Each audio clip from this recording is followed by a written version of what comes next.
Coucou et bienvenue dans ce nouvel épisode. Aujourd'hui, je reçois Dominique Bons.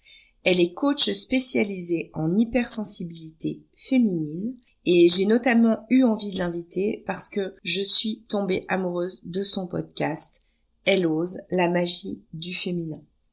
Dans ce podcast, elle écrit les lettres à Jules. C'est Elisa, son personnage, qui écrit des lettres à son amant imaginaire, son amant virtuel, à qui elle peut tout dire et tout confier. Elle parle sans tabou de féminité, de désir, d'émotion, de fantasme, d'amour, évidemment. Tout ça à travers une écriture sensuelle et thérapeutique. Je te propose de la découvrir juste après l'intro.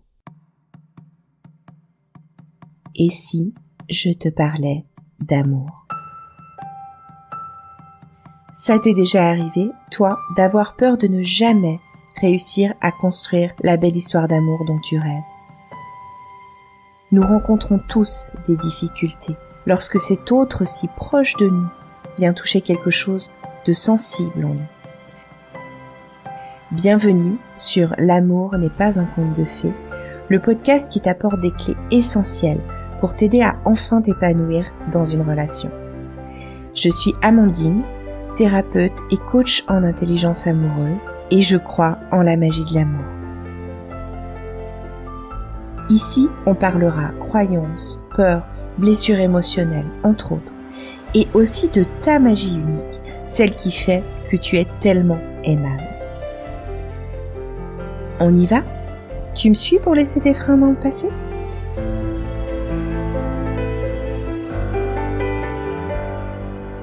Bonjour Dominique. Bonjour Amandine. Merci déjà d'avoir accepté mon invitation.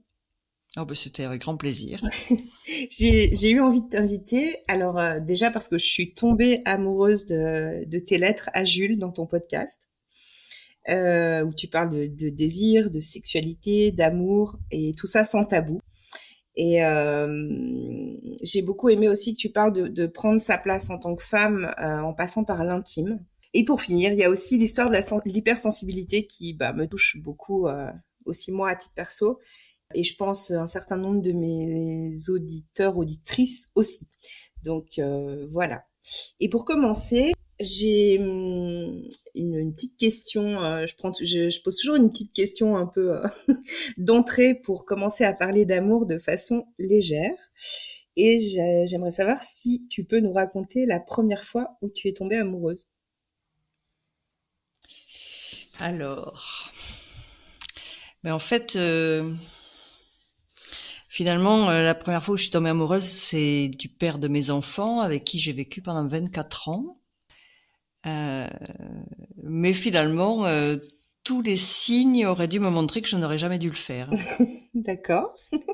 Voilà, et effectivement, si j'avais suivi les signes, peut-être que j'aurais évité cette fin catastrophique, ce divorce tumultueux et incroyable. Mais bon, quoi qu'il en soit, je suis tombée éperdument amoureuse de cet homme-là. J'avais à cette époque-là 21 ans, je crois, et c'était presque tout le contraire de moi. C'est-à-dire que j'étais plutôt habillée jean et blouson en cuir, et finalement j'ai flashé sur un homme qui était habillé, enfin sur un jeune homme puisqu'il avait le même âge que moi, en pantalon blanc et blouson Lacoste rayé, et du coup pas du tout dans mon look. D'ailleurs, un jour, j'ai voulu l'insulter en lui disant qu'il était un fils de bonne famille, et en fait, il a pris ça pour un compliment, et pour moi, c'était un peu trop, quoi. Je veux dire, c'était voilà. Après, c'était tout l'inverse de moi, dans le sens où je suis plutôt quelqu'un d'introverti. Alors bien sûr qu'aujourd'hui je parle de sexualité, mais je peux dire que je suis une extravertie introvertie. C'est-à-dire que si tu ne me connais pas, je parle pas. Voilà, je j'irai pas prendre la parole, etc. Et alors, du coup, quand j'avais 21 ans, forcément, j'étais plutôt timide, et j'avais passé aussi toute mon enfance très timide. Et lui, au contraire, c'était un beau parleur. D'ailleurs, après, il a fait une école de commerce, puis du marketing, puis enfin voilà quoi. Et moi, plutôt un truc hyper scientifique où on fait de la recherche, et donc du coup, on cherche, mais on parle peu, quoi. Donc voilà. Donc des mondes différents, mais j'étais effectivement ébloui par cet homme-là, parce qu'il était tellement différent de mon univers, de l'univers que je connaissais, de l'atmosphère dans laquelle vivaient mes parents et dans laquelle j'avais été élevée. Donc du coup, une attirance terrible. Et quand je dis que j'aurais jamais dû, c'est que effectivement, 2 ans après qu'on se soit rencontrés, un jour, il m'a demandé une semaine de réflexion. Et donc à cette époque-là, les téléphones portables, tout ça n'existait pas. Et du coup, je m'en souviens, c'est vraiment dingue, quoi. Et du coup, j'attendais désespérément, forcément. Pour moi, c'était l'homme de ma vie et tout. Je comprenais même pas. Et puis le jour en question, quoi, au bout les 8 jours, quoi. Euh, il faut dire qu'on était dans la même école. Enfin, on était dans des écoles différentes, mais on était sur le même campus. Mhm. Et donc le dernier jour, je le vois pas. Et je demande à son meilleur ami que je croise s'il l'a vu. Il me dit non. Et donc je me dis, bah il est chez lui. Et donc je pars à pied chez lui. Il faut savoir que chez lui, j'y habitais quasiment, j'y dormais tous les jours, sauf cette semaine-là où j'étais revenue dans mon appartement. Et je suis arrivée, alors quand je dis enfant de bonne famille, c'est que moi, à cette époque-là, j'avais un appart qui était correct pour un étudiant, mais sans plus, tandis que lui, il avait un appart avec un interphone en bas, un ascenseur, enfin le genre de truc qui, si on se remet 30 ans en arrière, ou plus d'ailleurs, n'existait pas dans le domaine étudiant. Mhm. Donc c'est ça. Et donc je sonne à l'interphone et il me répond et je lui dis que je suis là. Il me dit ben monte. Et donc je monte, je prends l'ascenseur. Et puis je fais tout le couloir et je appuie à nouveau sur la sonnette de chez lui et là il m'ouvre la porte et en fait le lit était défait et il y avait une minette qui prenait son petit déjeuner avec lui et qui était à moitié rhabillée. Mhm. Et bon alors bien sûr elle est partie, patati, on s'est engueulé, bon patati patata et c'est moi qui suis partie ce coup-ci, mais bon j'étais tellement amoureuse, mais je Mhm. pense pas que le mot amoureuse était le bon. J'étais comment dire, addict quoi. C'est Mhm. foncièrement différent. Mais toujours est-il que je suis restée. Voilà, et que je suis restée. Et puis un jour on s'est mariés et le jour du mariage sur les marches de l'église, le curé lui a demandé s'il avait les alliances et il les a sorties. Et en fait, elles sont tombées toutes. Donc comme quoi il y avait quand même des signes quoi. D'accord. Les fameux signes dont tu nous parlais au début. Voilà. Et donc bon bref, on a passé quand même 24 ans ensemble. Mhm. Et on a eu 2 enfants. C'est l'homme parfois dont je parle dans la bande. D'ailleurs, j'en parle dans la bande-annonce d'Elos en disant que mon ex-mari disait de moi que j'étais frigide. Mhm. Et effectivement, on a eu une sexualité un peu. Bah, il a pas su m'apprendre entre guillemets. Mhm. Il a juste su me montrer que j'étais pas suffisamment ouverte à ça, que j'avais des tabous. Enfin, et plus il me disait ça, et moins forcément j'avais envie d'expérimenter des choses nouvelles. Et donc voilà. Et puis effectivement, à la fin, il y a eu un divorce très difficile. Mais une fois que j'ai eu divorcé, eh bien, j'ai enfin connu la vraie vie, quoi. Mhm. Voilà. Donc c'est ça ma première histoire d'amour. Alors, merci pour le partage déjà. Et qu'est-ce que et est-ce que en fait est-ce que cette histoire d'amour elle fait partie des raisons qui t'ont amené un jour à accompagner les femmes sur le sujet de l'intimité et de la sexualité? Oui, il n'y a pas que ça, mais oui, certainement. C'est-à-dire que il y a d'abord mon histoire perso, effectivement, parce que Ouais. je me suis rendu compte que à partir du jour où j'ai divorcé, et donc je me suis retrouvée seule hein, avec mes 2 enfants, j'ai eu à m'affirmer. Mhm. En fait, j'étais sous une forme de domination ou une forme de dépendance affective, je ne sais pas. Euh, Et du coup, j'étais pas pleinement moi-même. D'autant qu'il me disait que je savais pas faire ceci, que je savais pas faire cela. Enfin, il y avait quand même une forme de harcèlement. Harcèlement, le mot est peut-être fort, mais en tout cas, une forme de jugement avec toujours de la réprobation, etc., qui fait que finalement, tu n'arrives pas à être toi-même. Et donc, le jour où je me suis retrouvée seule, ben, j'ai dû m'affirmer. Mhm. Et effectivement, je n'ai jamais autant progressé que dans ma vie professionnelle qu'à ce moment-là. Et puis aussi, je me suis permis, bah, de rencontrer d'autres hommes. Le premier homme que j'ai rencontré était finalement un homme qui en savait pas plus que moi, peut-être même beaucoup moins que moi, sexuellement parlant. Et donc du coup, ça m'a permis de m'affirmer en douceur. C'est-à-dire, j'en savais beaucoup plus que lui. Je l'épatais moi-même par ma liberté, mon machin, alors qu'en fait, mon ex-mari disait que j'étais complètement. Donc c'est pour dire que lui, il savait pas faire grand-chose non plus, certainement.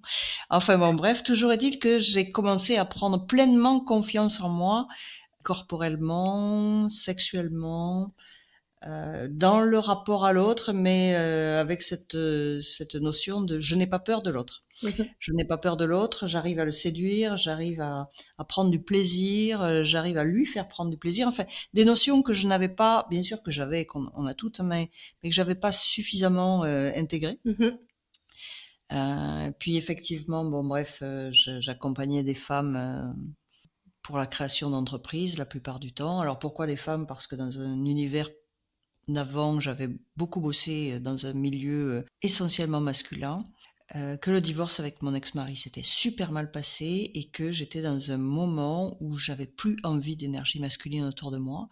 Et donc j'accompagnais, je m'étais mis à coacher des entreprises ou des particuliers qui créaient leur boîte.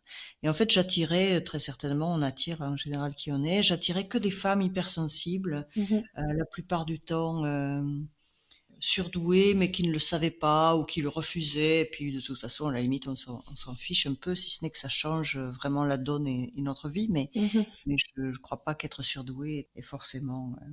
Enfin, c'est à la fois bien et à la fois pas bien. Donc, c'est comme hypersensible, quoi. Voilà, il faut vivre avec et il faut s'en sortir et tirer le meilleur de ce truc-là. Mais c'est pas forcément un truc qu'il faut brandir comme un étendard. Génial, je suis surdoué ou génial, je suis hypersensible. Non, en fait, voilà, bon, on l'est, puis basta, et on vit avec. Et voilà. Et donc, du coup, ces femmes-là, au début, c'était uniquement professionnel ou leur vie privée, mais je m'occupais pas de ça. Enfin, je veux dire, peu. Et puis, j'aimais pas trop uniquement le principe de bah, surdoué, on teste le QI, hypersensible, on teste le QE. Ces deux trucs doivent être super élevés. Ok, mais pour moi, ça c'était foncièrement pas suffisant. D'ailleurs, perso, je faisais peut-être exploser les scores, mais finalement, quand tu me vois, enfin, je veux dire, les gens pouvaient pas comprendre. Je l'étais pas vraiment, ça se voit pas trop. Mhm.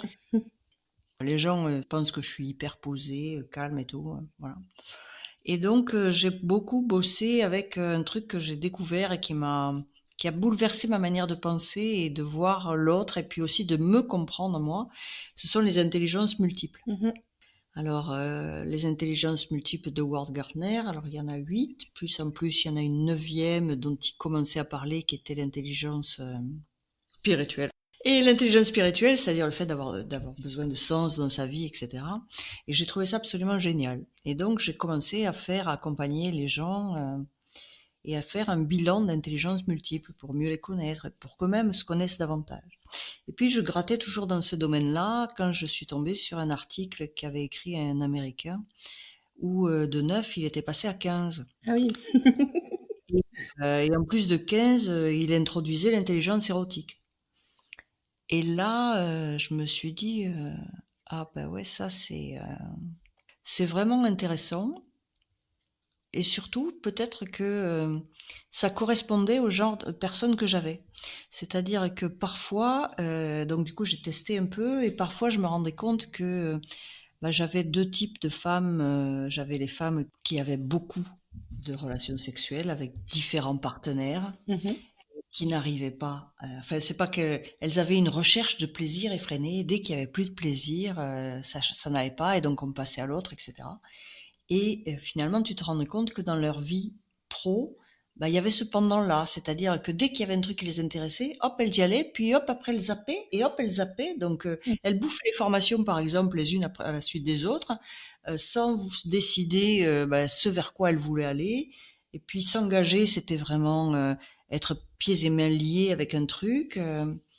Et donc, je me suis dit, ah, c'est marrant, il y a un lien entre la sexualité et la manière dont elles pratiquent la sexualité et la manière dont elles envisagent le pro. Mhm. Puis quand je réfléchissais bien sur ma vie aussi, je me suis dit, bah finalement, toi, c'est un peu pareil parce que tu t'affirmais pas au travail et finalement, tu t'autorisais pas le plaisir. Mhm. Et il y en avait d'autres comme ça qui venaient à moi, des femmes qui étaient en burn-out, qui cherchaient, qui avaient du sens, etc. Mais finalement, c'est pas que le sens qu'elles cherchaient, c'était aussi le plaisir, quoi. Mhm. Elles avaient oublié cette notion de plaisir. Alors quand je demandais si elles avaient du plaisir dans leur vie euh, privée, euh, c'était souvent un sujet à ne pas aborder ou finalement des réponses en disant non, mais bon, avec mon mari, ça va très bien. Donc voilà, c'est pour ça que ça m'a amené à faire rentrer le sujet de la sexualité et l'intimité dans l'accompagnement. Mhm. Voilà. Je sais pas si j'ai répondu à ta Ouais, ouais, tout question. à fait.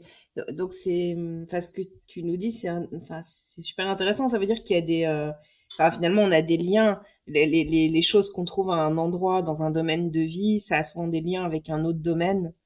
Enfin, on est une entité complète en fait, avec Oui. plein de liens à différents endroits. Mhm. Et tu sais, moi, je parle souvent à mes auditeurs de ce que j'appelle leur magie intérieure, la chose qui font qu'elles sont uniques et puis que elles sont tellement aimables. Et il y a quelque chose qui m'a beaucoup marqué sur quand tu dis prendre sa place en tant que femme, ça commence par l'intime. Est-ce que tu pourrais nous expliquer en quoi travailler sur sa sphère intime, ça permet de s'épanouir en tant que femme? Eh bien, je dirais juste qu'il faut s'aimer pour s'affirmer dans l'intime. Ouais. On peut difficilement s'affirmer dans l'intime face à l'autre, dans des moments d'intimité où on se retrouve finalement nu, avec une recherche de plaisir, avec plein de choses, si on ne s'aime pas. Et je pense que la plus grosse difficulté qu'ont les gens, c'est de s'aimer. Il y a beaucoup de femmes que j'ai rencontrées qui ont dû, ben, professionnellement parlant, se battre et donc développer des côtés d'elles-mêmes qui sont plutôt masculins, qui leur servent dans leur carrière, etc., mais qui finalement ont mis un frein à leur plein développement. Et du coup, elles aiment qui elles sont sans vraiment s'aimer. Et le nombre de personnes qui ne s'aiment pas, enfin, ou c'est pas que les gens ne s'aiment pas, mais si on leur fait dire je m'aime, les gens disent ah ben non je peux pas quoi. Enfin c'est Ça pas se fait quelque pas. chose que ça se fait pas. Et Ouais. puis je sais même pas si je m'aime en fait parce que je manque de confiance en moi. Enfin la plupart du temps dans tous les accompagnements il va falloir passer par l'estime de soi. Hein. Et l'estime de soi, ça passe par la confiance, ça passe par l'image, ça passe par l'amour de soi. Et donc, pour s'affirmer dans l'intime, il faut vraiment s'aimer. C'est-à-dire, quand je dis il faut vraiment s'aimer, c'est que au diable les kilos en trop, au diable les rides, au diable ta façon de s'exprimer. On peut tout oser dans l'intime. On peut se permettre, ça marche ou ça marche pas, mais si ça marche, c'est bien. Il faut aussi lâcher les tabous, il faut lâcher les peurs, il faut lâcher les complexes. Et ça, je trouve que c'est un terrain propice pour lâcher tout ça. C'est exactement la même chose dans la vie courante, hein, dans la vie pro. Il va falloir s'affirmer, il va falloir s'aimer, il va falloir lâcher les peurs, il va falloir alors les tabous entre guillemets, c'est-à-dire plutôt lâcher le concept d'illégitimité, le Mhm. concept d'imposteur, enfin, dont on parle beaucoup, mais finalement ça revient au même quand on rentre dans l'intime, on croit qu'on n'y a pas le droit à tant de plaisir, on croit qu'on n'a pas le droit de prendre la main sur l'autre. Voilà. Et on se croit pas suffisamment belle, on se croit pas, voilà, on se compare aux autres femmes, enfin, ou à d'autres, et tout ça, voilà, si on accepte de s'affirmer dans l'intime, on arrive à dépasser tout ça. Et une fois qu'on y est arrivé, parce que finalement, soit le partenaire qu'on a est aimant, soit au contraire, bah, ça peut être les autres femmes, peu importe, avec X partenaires, mais au moins elles s'entraînent, peu importe, chacun sa philo. Moi, je suis pas X partenaire, donc, mais bon, ça, je peux le concevoir très bien. Mhm. Mais, entre guillemets, c'est aussi un moyen facile, enfin pas facile, parce que c'est pas facile du tout, mais c'est un moyen de s'entraîner. Voilà, c'est un moyen de s'affirmer parce qu'on fait des erreurs, parce que etc. Et finalement, ces erreurs-là, on les fera moins après dans la vie de tous les jours. Est-ce que tu penses que c'est aussi un moyen bah, de plus de se connaître en profondeur? Ah oui, parce que on peut pas mentir. Mhm. On peut essayer de mentir. Mais il y a un moment, ça va se retourner contre nous. C'est-à-dire, on peut faire semblant d'aimer et finalement, si on n'aime pas, l'intimité va être désagréable. Donc, il y a un moment, on n'est pas obligé parce que j'ai eu tout un passé de ma vie où finalement, comme je n'osais pas m'affirmer dans l'intime, avec mon ex-mari, bien sûr qu'on avait des relations sexuelles et comme je n'avais pas envie de ça forcément, enfin, j'avais pas envie, par exemple, de ce dont lui pouvait avoir envie. Bah forcément, c'était désagréable. Je faisais, mais c'était désagréable. Par contre, quand on s'affirme pleinement, alors bon, allez hop, je vais donner un exemple. À cette époque-là, avec mon ex-mari, la fellation, lui, il adorait ça, et moi, pour moi, c'était un truc, c'était abject, quoi. Mhm. Rien que cette idée-là, c'était une vulgarité terrible, alors qu'en fait, finalement, quand tu réfléchis, si tu en as vraiment envie, si le sexe de ton partenaire t'attire, si c'est toi qui as envie de ça, Mhm. soit pour te prouver que tu peux le faire, soit pour te prouver que c'est bien, soit juste parce que tu es dans un autre état d'esprit et que finalement, il n'y a pas de tabou à cela, Mhm. et que ça peut être très très agréable, eh bien, tu essaies. Et bah, tu vas essayer une fois, deux fois, trois fois, et puis ça te plaît pas, peu importe, tu peux pas te mentir, et puis puis finalement, il y a un moment où il y a des choses sur lesquelles tu prends du plaisir et tu peux pas te mentir non plus. Et c'est des choses au début, tu te disais, ben non, non, non, ça c'est pas bien pour moi. Mhm. Finalement, le fait de ne pas mentir à l'autre, et mais encore moins à soi-même, oui, c'est un moyen pour mieux se connaître. Ouais. Ouais, puis Voilà. aller à la, enfin, j'entends même, ouais, du coup, aller à la découverte de soi aussi, quoi. Oui, ouais. De ses envies, de ses désirs, de ses besoins. Voilà. Et donc il y a effectivement tout un univers. Donc là, on parlait de fellation, on est plutôt sur ça, mais il y a tout un univers, le fait de savoir ce dont on a envie, de savoir ce qui nous fait vraiment plaisir, d'oser le demander à notre partenaire. C'est compliqué, c'est très compliqué, mais finalement, si on prend la sexualité comme un jeu, il n'y a pas de raison que ce soit compliqué.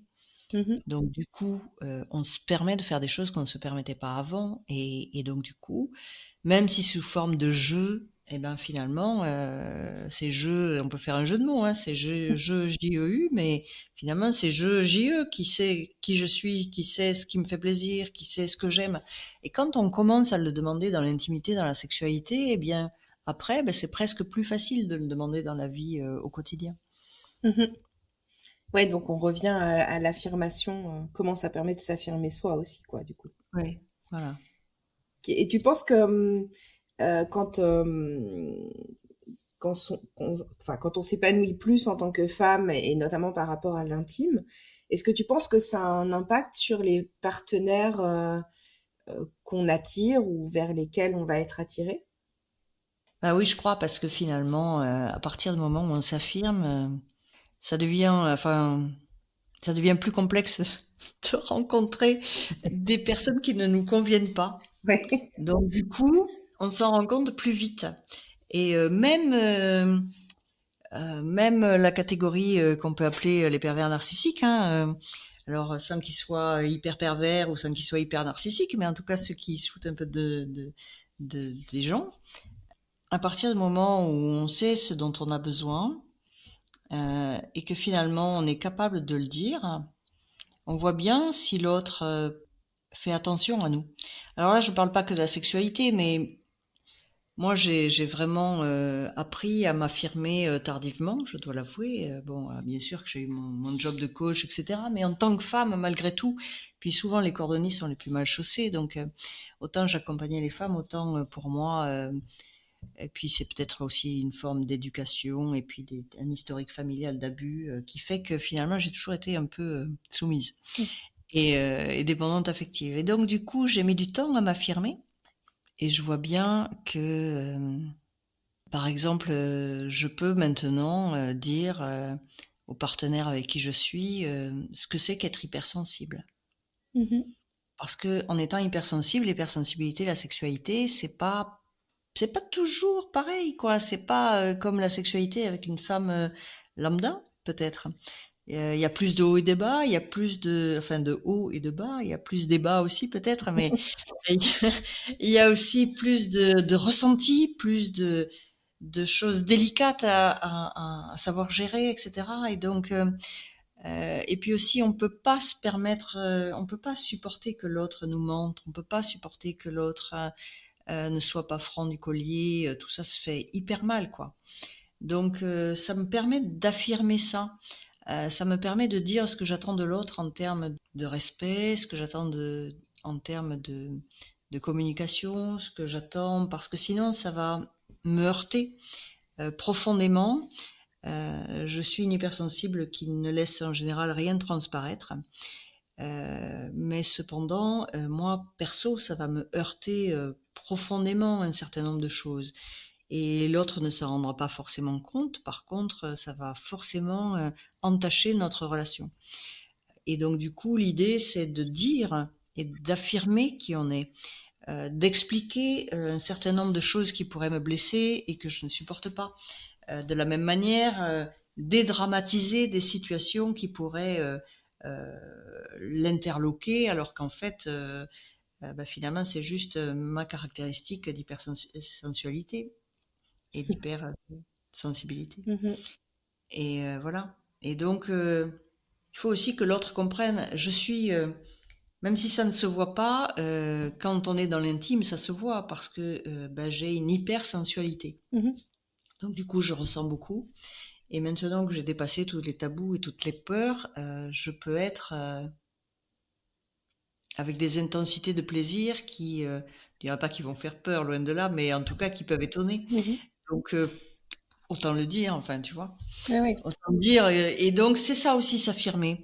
Donc du coup, tu vois bien si le partenaire que tu as en face écoute, et finalement agit en fonction de ce que tu as dit.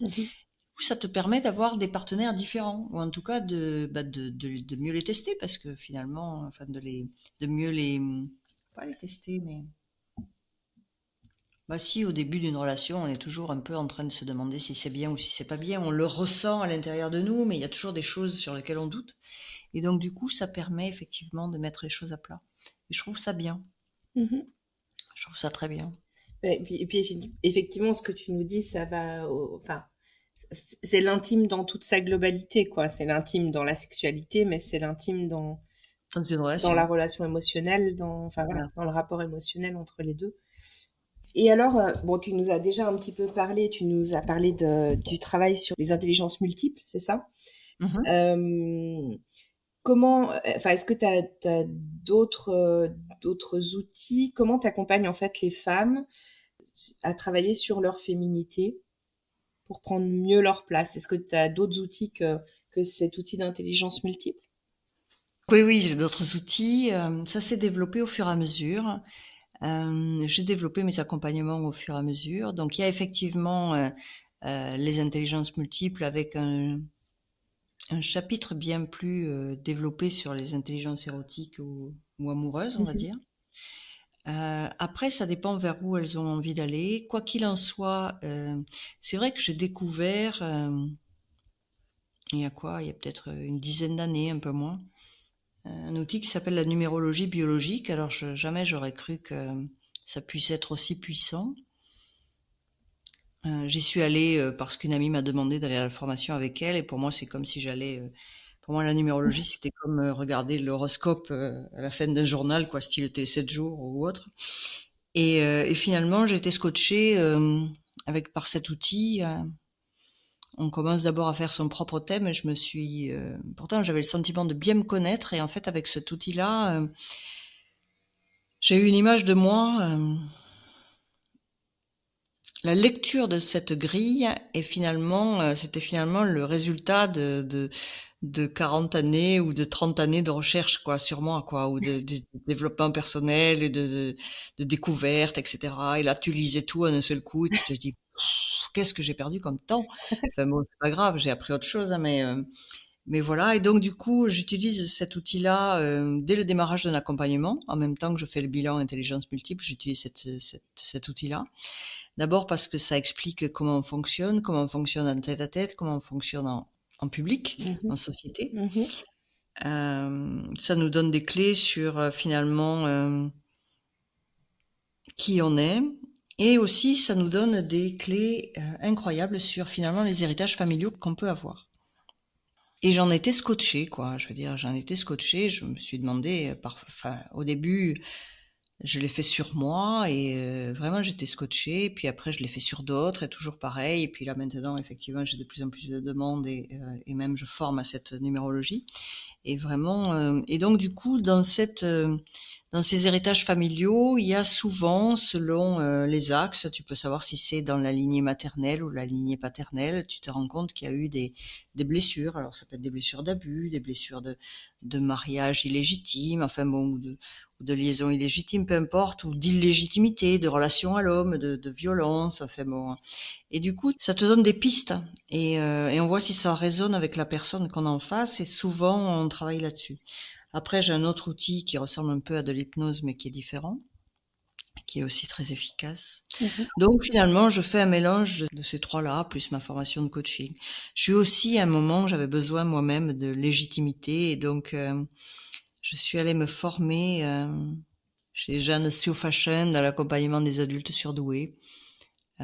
J'ai beaucoup lu aussi les bouquins sur l'hypersensibilité. Voilà, donc voilà, mon accompagnement, il est basé là-dessus, quoi. Mais vraiment, jamais j'aurais cru au démarrage que j'allais mettre autant de force hein, avec ces deux autres outils qui sont finalement un peu ésotériques, hein, tels que Mhm. la numérologie et ce qu'on appelle le SRT. Euh, mais voilà, ça se mixe à l'accompagnement classique et c'est vraiment intéressant. Et est-ce que tu veux nous parler un petit peu de l'écriture Hum. L'écriture sensuelle et sensuelle et thérapeutique. thérapeutique? Et Merci. oui, effectivement, c'est un autre outil qui est un peu à part, et que j'ai utilisé moi-même. Parce qu'en fait, dans la vie, on rencontre souvent des outils, mais finalement, on se rend compte que ce qui marche, c'est quand on les interconnecte. Parce qu'un outil tout seul, bah, ça a ses forces et ses faiblesses, et donc du coup, bon, je suis quelqu'un à la base de très scientifique, et donc quand j'étais jeune, j'étais nulle en français, nulle en philo, nulle en machin, et puis finalement, ça s'est débloqué en même temps que la sexualité. D'ailleurs, je sais pas pourquoi.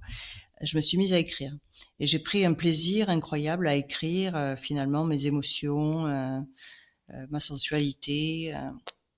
Voilà, ça s'est mis en œuvre comme ça. J'en avais très certainement besoin et donc au début, comme tout le monde, enfin j'imagine, on nous apprend quand il y a quelque chose qui va pas, quand vous avez trop d'émotions, vous les écrivez, vous écrivez tout sur un papier, puis après vous le brûlez. Et donc j'en ai eu brûlé des papiers, mais ça faisait pas l'effet escompté. Voilà. Donc après, j'avais testé des psys pour un certain nombre de séances, pour un certain nombre de trucs, et ça n'avait jamais fait l'effet escompté. Et il y avait surtout un truc. Alors c'est un épisode.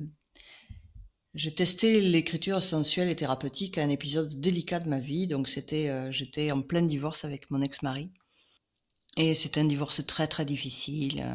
Et j'avais plus voilà quoi, donc je me retrouvais seule avec mes deux enfants qui étaient ados, donc c'est déjà pas très facile à gérer, en région parisienne, avec un boulot qui me prenait plein de temps. Et finalement, la seule joie que je pouvais avoir, c'était ma meilleure amie qui habitait dans la même rue que moi, qui était divorcée, donc du coup moi-même j'étais divorcée, donc on se retrouvait finalement en tant que femme, on était même partis en vacances ensemble, enfin bon bref. Et puis moi, j'habitais une maison et puis elle un appartement qui était tourné au nord, donc elle avait pas souvent le soleil. Et comme j'avais beaucoup de mal à dormir parce que le divorce était compliqué, je bossais très tard la nuit et finalement, je me permettais d'avoir des moments tranquilles dans la journée où je ne bossais pas et puis j'allais chez moi au soleil et puis je l'appelais le mercredi, je lui disais viens sur le transat avec moi, on va prendre le soleil, on va papoter. Et puis un jour, elle était assise à côté de moi quand son téléphone a fait ting et elle reçoit un SMS et là son visage devient livide. Et je lui dis qu'est-ce qu'il y a Pascal, t'as reçu une mauvaise nouvelle? Et elle me dit non non, c'est ta fille qui vient de m'écrire. Alors, ma fille elle était en train de faire ses devoirs, l'étage au-dessus de nous là sur le jardin. Et là elle se met à lire mon message et elle me met et elle me lit le message, et elle me lit ce qu'avait écrit ma fille. Et ma fille lui écrit espèce de salope, hein. J'en ris maintenant, mais sur moi, j'en riais pas du tout. Espèce de salope, comment est-ce que tu fais pour continuer à être l'amie de ma mère alors que tu as été la maîtresse de mon père pendant plus de 2 ans? Mmh. La voilà en train de me dire, tu te rends compte, en parlant de mon ex-mari, il est en train de manipuler tes enfants, tu te rends compte de ce qu'il leur fait croire, c'est dingue, quoi, c'est vraiment incroyable. Et effectivement, comme le divorce était difficile, je me suis dit, bah oui, il est encore en train de péter une durite, une de plus. Et le lendemain, j'avais rendez-vous avec mon avocat justement pour le divorce. Je lui raconte et la femme me dit, ah ben super, au moins ça va faire un argument pour accélérer le processus. Donnez un papier à votre amie, faites-la certifier, je sous-signais, nanani, nanana. Et en fait, je lui fais passer le papier et bien sûr, elle l'a jamais signé. Mmh. Et donc là, mon monde s'est effondré.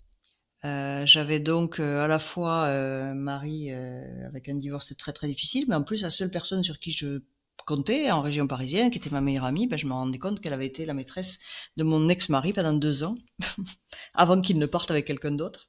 Et donc là, vraiment, mon monde s'effondre. Alors bon, donc c'est à ce moment-là que j'ai testé l'écriture. Mmh.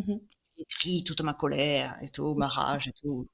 Ça n'a pas marché. Je suis allée chez le psy pendant des années. Voilà. J'ai cru que ça allait marcher. Et puis finalement, quelques 10 ans après, je reviens dans le sud-ouest. Donc j'habitais en région parisienne avant, et puis là je décide de revenir dans mes origines pour exercer mon métier. Et il faut dire qu'on était toutes les deux en plus originaires du sud-ouest également. Et donc je m'installe ici, il y a quoi? Il y a 7 ans à peu près. Et bon, première année, deuxième année, tout va bien. Je m'inscris dans un groupe de femmes chefs d'entreprise, avec des réunions régulières tous les mois, avec un apéro, avec une conférence, avec un dîner. Enfin bon, bref, comme on sait le faire dans le Sud-Ouest, quoi, un truc, voilà, où tu prends du plaisir, on va dire. Et voilà. Et puis le Covid arrive, donc pendant 2 ans, le truc s'arrête. Et puis ça redémarre. Et puis la première fois, je peux pas y aller. La deuxième fois, je peux pas y aller non plus. La troisième fois, je me dis j'y vais. Puis finalement, je peux pas y aller non plus. Mais il y a un groupe Facebook avec des images. Et là, je vois le retour de la soirée. Je regarde les images. Et au milieu de l'image centrale, je vois cette femme-là. Mon ex-meilleure amie. Je ne l'avais pas vue depuis cet épisode-là, donc un peu plus de 10 ans. Eh ben, écoute, ça m'a fait un volcan intérieur. Mmh. Je me suis dit, c'est pas possible. Tu as autant de colère, autant de rage, autant qu'avant. Mmh. Ce que tu as fait n'a servi à rien, ou en tout cas n'a pas apporté ses fruits tels que tu pensais que ça avait pu apporter tes fruits. Et c'était assez incroyable. Je n'avais qu'une envie, c'était aller comment ça s'appelle? Aller dans ce groupe de femmes et j'aurais été un homme, je lui aurais cassé la gueule. En plus de ça, comme on l'a présentée, puisqu'elle était nouvelle, j'ai vu qu'elle avait changé également de profession, qu'elle faisait le même job que moi, donc elle accompagnait des hommes et des femmes en termes de coaching, qu'elle prônait les valeurs, etc. Et là, pour moi, c'était inadmissible avec ce qu'elle avait fait et d'avoir pas été capable en plus de dire que c'était vrai. Et là, je me suis vue avec cette espèce d'envie de vengeance, de la détruire professionnellement parlant. Et je me suis dit, c'est pas possible, Dominique. Tu peux pas rester comme ça. Mmh. Et donc, c'est comme ça qu'est née l'écriture sensuelle et thérapeutique, parce que je me suis dit, bon, ok, tu t'es tapé, je sais pas combien de pages d'écriture, tu t'es tapé, je sais pas combien d'années de psy sur le sujet, avec, sans compter, bah, les années de psy, c'est bien beau, mais ça fait un sacré budget. Et là, je me suis dit, je pense que j'ai tous les outils en main pour arriver à m'en débarrasser. Et donc, j'ai effectivement associé l'écriture avec une notion de sensualité dans le sens où on part d'une émotion négative, mais on la transforme et on la transmute en émotion positive, voire même en prenant du plaisir et du désir. Et également en y associant, parce que c'est thérapeutique, des inversions psychologiques et Mmh. des protocoles libératoires. Mmh. Et donc du coup, j'ai donc écrit et testé. Et puis une fois que j'ai pensé que ça marchait, Mmh. parce qu'il y a aussi une phase où on doit parler à voix haute. Une fois que j'ai fait tout ça, je me suis dit, bah, tu vas aller tester pour voir si ça marche vraiment. Et donc, je me suis inscrite à un dîner. J'y suis pas allée toute seule, j'y suis allée avec une autre amie en lui disant bon, si tu vois que je m'énerve trop, tu me prends par le bras et tu me fais sortir. On ne sait jamais.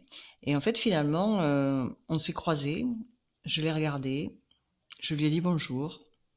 Elle a regardé ses chaussures. Je pense qu'elle était bien plus mal à l'aise que moi. Je ne dis pas que tout était parti, mais il y avait une forme de sérénité. Et donc, je me suis dit, OK, ce truc-là fonctionne. Et donc, maintenant, effectivement, j'intègre ça à certains accompagnements quand les gens aiment ça, quand ils aiment il s'agit pas d'être super bon en écriture. C'est pas, on n'est pas là pour pour faire du poème, hein, mais Mhm. en tout cas, quand les gens ont une appétence à écrire ou à avoir envie de lâcher leur colère, leur verve, leur dégoût, leur machin. Mhm. Et voilà. Et donc, on choisit, l'idée, c'est de partir d'un mot négatif, entre guillemets, Mhm. et d'aller vers un mot positif tout en cheminant dans l'histoire et en la tournant, quoi. Mhm. Et donc, c'est comme ça qu'on transmute, par exemple, de l'impuissance en du désir. Mhm. Voilà. Ouais, et du coup, c'est ce que tu fais un peu dans tes lettres, enfin, ce que tu fais dans tes lettres à Jules, sur ton Voilà. podcast Elle ose. Et Voilà. pour ceux qui nous écoutent, enfin, moi, je me suis absolument délectée d'écouter tout ça. J'ai même commencé à écrire mes lettres, moi. Et je peux que encourager nos auditeurs à aller écouter parce que c'est juste du bonheur, en fait. Oui, l'idée, c'était à ce moment-là, c'était, je m'étais inventé un Jules virtuel. Ouais. Parce que finalement, pour aller, quand on a été blessé en amour, ah ben, il y a vraiment, des fois, les blocages, ils existent, hein, les tabous, les blocages, les peurs, les complexes, etc. existent. Et donc, l'idée, c'était de s'inventer un Jules virtuel et de pouvoir tout lui écrire. Mais surtout d'écrire ce qui nous fait peur, mais en y mettant du beau, en tournant ça de manière belle Mhm. et en y rajoutant à chaque fois du désir ou autre chose. Et voilà, et ça c'est agréable. Mais effectivement, ça permet de se libérer, ça permet de voir les choses différemment, plutôt que de tourner autour de mots négatifs, à n'en plus finir. Non, non, là, ça permet de voir, de partir du négatif, d'aller vers du positif, voire même de remercier, quoi, de remercier Mhm. ce qui nous est arrivé avant. Et c'est une bonne manière aussi, enfin, en tout cas, c'est ça que ça m'évoque aussi, du coup, à faire le deuil, par exemple, d'une relation. Ah oui, oui, oui, oui, certainement. Ben, tu vois, moi, ça m'a permis de faire le deuil de la colère que j'avais Ouais, face à cette tout à femme-là, fait. quoi. Mm. Parce que le jour où j'ai appris ça, je me suis dit, mais c'était terrible parce que je savais qu'on ne pouvait pas avoir confiance en des hommes, entre guillemets, puisque les couples divorcent. Enfin, je veux dire, quand on est hétérosexuel, le nombre de divorces est tellement grand que tu te dis, bon, mais j'avais pas l'idée qu'on puisse avoir cette notion de trahison et de manque de confiance vis-à-vis d'une femme. Pour moi, la féminité ne pouvait pas se permettre de faire ça. Et en fait, si, finalement. Mais bon, voilà, ça m'avait cassé un mythe, quoi. Ouais. C'était peut-être encore plus difficile puisque, enfin, du coup, si on peut s'attendre à une trahison d'un homme, bon, c'est déjà difficile, mais c'était peut-être encore plus cataclysmique, du coup. Ah oui, oui, ça avait été mais cataclysmique, hein. Je me souviens, j'ai passé des nuits, mais dans les 3 jours où j'attendais qu'elle me donne son papier, parce que je l'appelais en lui disant, bon, j'en ai besoin pour lundi.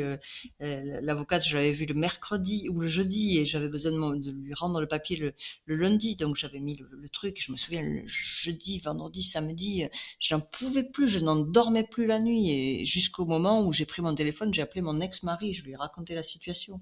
Et je lui ai dit, mais dis-moi. Et il me dit, ben oui, c'est déjà pas glorieux, mais effectivement, c'est vrai. Et donc, et là, tu te dis, mais c'est dingue, quoi, parce que même quand on la met devant le fait accompli, elle est même pas capable de dire que c'est vrai. Mhm. Et finalement, je lui en voulais plus de ne pas avoir dit que c'était vrai et d'avoir accusé mes enfants de devenir fous et de m'avoir conseillé de les amener chez un psy, enfin, etc., etc., que de l'avoir fait, finalement. Oui, oui, Bon. c'est une trahison sur une trahison, en fait, du coup. Oui, voilà, ouais, c'est Mac 2, quoi. Ok. Euh, on va arriver tranquillement à la fin de cette interview. Oui. Avant, j'ai encore envie de te demander, à ton avis, quelle est la chose que les gens ne réalisent pas toujours à propos de la sexualité? Ils réalisent pas qu'il y a plusieurs types de sexualité et que finalement tout le monde ne l'envisage pas de la même manière. Mhm. Je dirais qu'il y en a, il y a quatre ou cinq types d'érotisme différents. Donc il y a des gens qui sont, on va dire, avec une connotation un peu plus spirituelle, d'autres avec une connotation un peu plus animale, d'autres avec une connotation un peu plus émotionnelle, d'autres avec une connotation un peu plus mentale, voire même d'autres catégories. Et que du coup, on n'aborde pas la sexualité pareillement. Et que on peut pas, admettons que je sois que moi je sois, ce qui n'est pas mon cas, enfin aussi un peu quand même, mais bon, il y a plusieurs types de sexualité ou de typologie, on est un peu de tout, mais on a Oui. un type dominant, on va dire.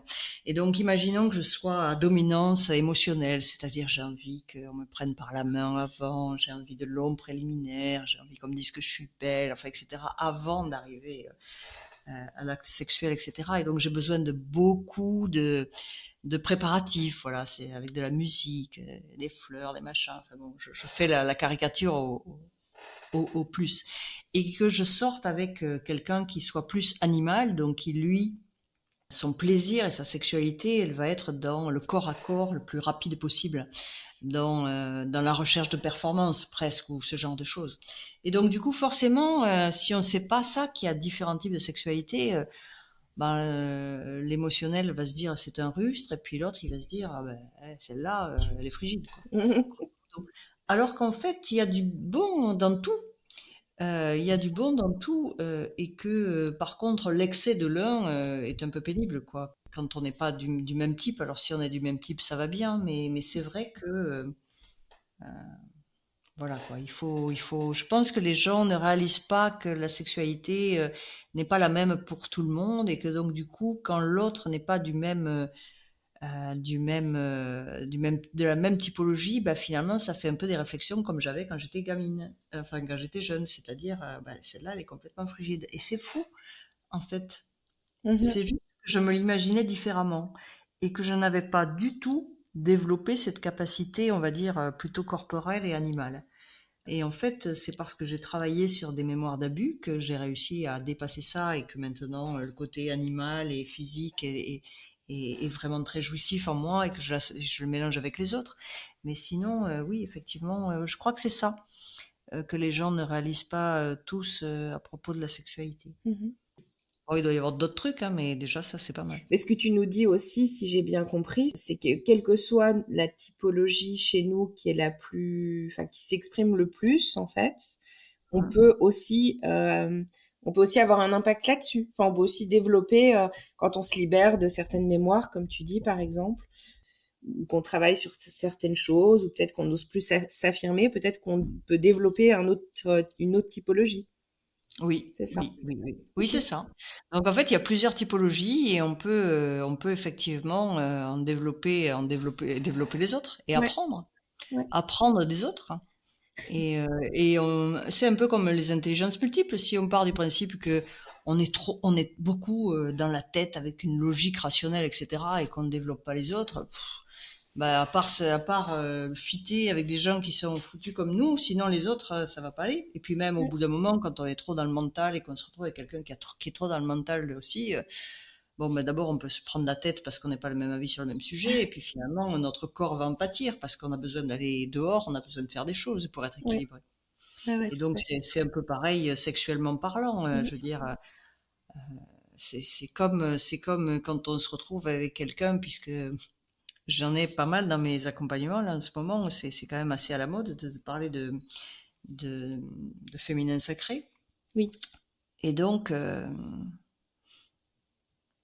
comme c'est très à la mode, ben il y a des femmes qui ont un rapport à la sexualité qui se veut très spirituel. Et donc, on est sur des connexions d'âme, on est sur euh, des choses qui passent de l'un à l'autre sans même pouvoir se toucher, enfin bon, etc., etc. Certes, Mhm. mais il n'y a pas que ça. Oui. Du coup, ça les coupe de rencontrer les autres, parce que de toute façon, je veux dire, elles sont en attente de leur flamme jumelle, etc. Et je veux dire, d'abord, si ça se trouve, elles la rencontreront jamais. Mhm. Et puis, on peut être heureux avec d'autres personnes. Et puis, il n'y a pas que la spiritualité dans la vie. Donc, le féminin est sacré, c'est certain.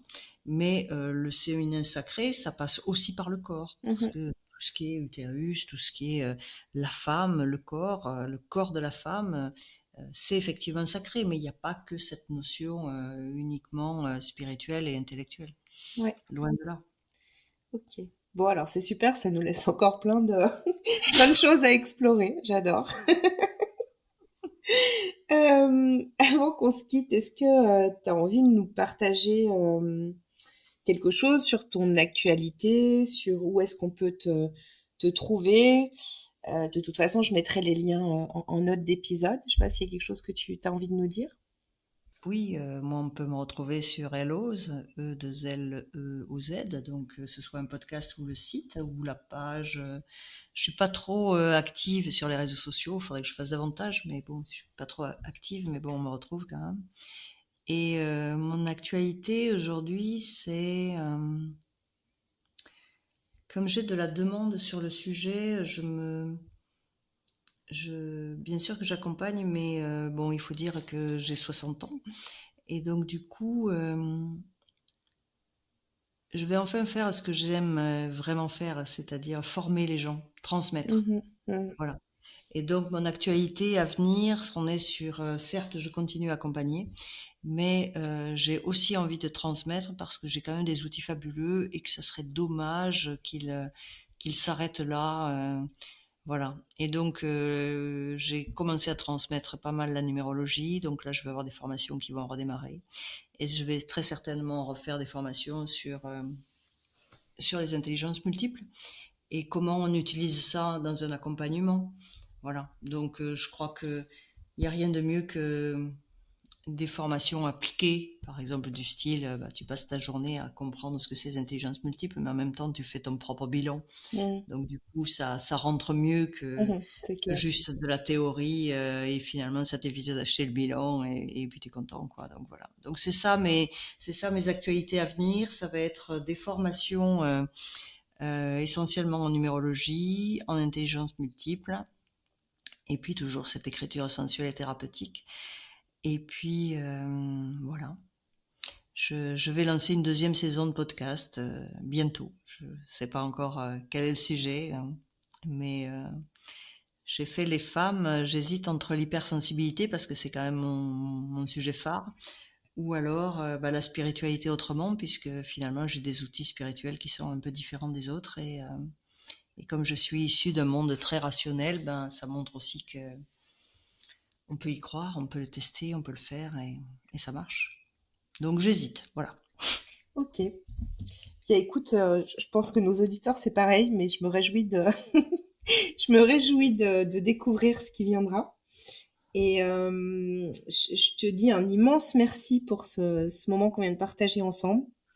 Ah bah, c'est gentil. J'ai adoré t'écouter nous raconter toutes tes histoires, toutes ces histoires, et comment t'en es venue à tout ça.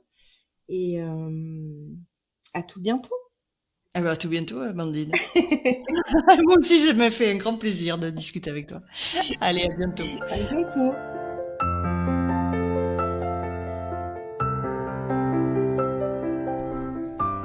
J'espère que cet épisode t'aura plu. Je t'invite à venir m'en parler sur Instagram et me dire si ça te plairait d'avoir davantage de sujets autour de la sexualité, de la sensualité, de l'intimité. Et j'en profite pour te dire que là, je vais faire une pause estivale. Je serai de retour le 15 août. Et pendant ce temps-là, je vais réfléchir au contenu que je vais te proposer à partir du 15 août donc, et jusqu'à la fin de l'année. Donc à tout moment, n'hésite pas à venir me dire si tu as envie que je te parle de quelque chose en particulier. Dans l'attente, je vais mettre à disposition sur mon podcast les rediffusions d'épisodes qui ont bien fonctionné, que vous avez particulièrement aimé. Je te remercie pour ton écoute, parce que si le podcast existe et qu'il continue à évoluer, c'est grâce à toi. Je te souhaite un bel été et je te dis à tout bientôt. Bye bye.